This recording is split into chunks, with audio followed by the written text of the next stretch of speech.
All right, how about one-way trip to Mars? Maybe you've heard about this. They have over 200,000 people now have applied to take a one-way trip to Mars. The applicants come from all kinds of different backgrounds, all over the different place, but they tend to have one similarity. They are more curious about life on Mars than attached to their current living situations on Earth. Becky Sullivan is left with a very difficult situation. Her husband is one of the applicants who's agreed to go. And if they call him up and say it's time to go, he's just gone. He will leave his wife and 2 children, go off to Mars, never to see him again. Okay? Okay. Mars is certain death? It's one way. Oh. I don't think they can... There's not enough time to go there and come back. And won't you be like old by the time you get there, I think? Yes. I mean, it's like you just...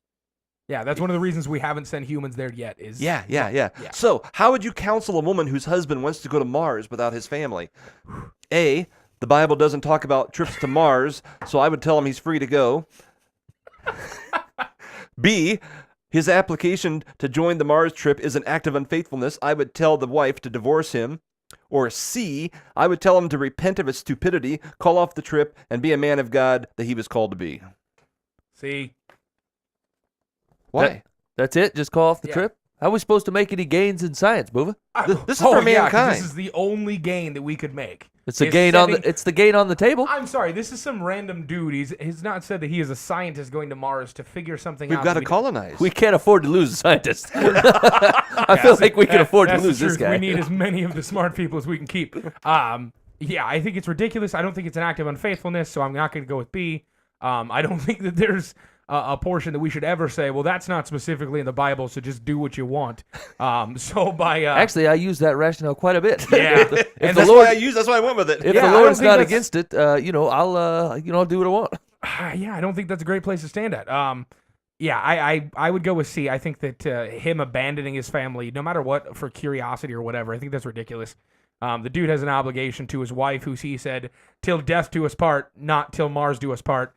And obligation. It's Mars to his death.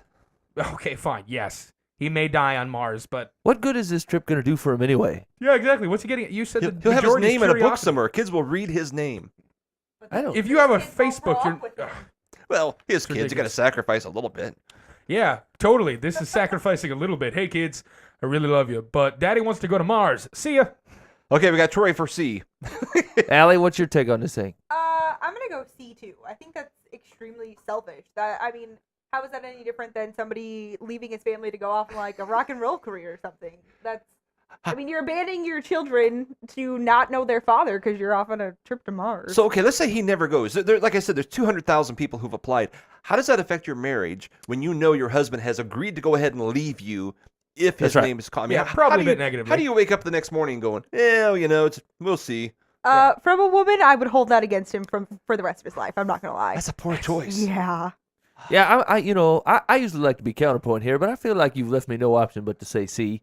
Yeah, he's in fact, there's no good reason for ever to act like. I mean, not even.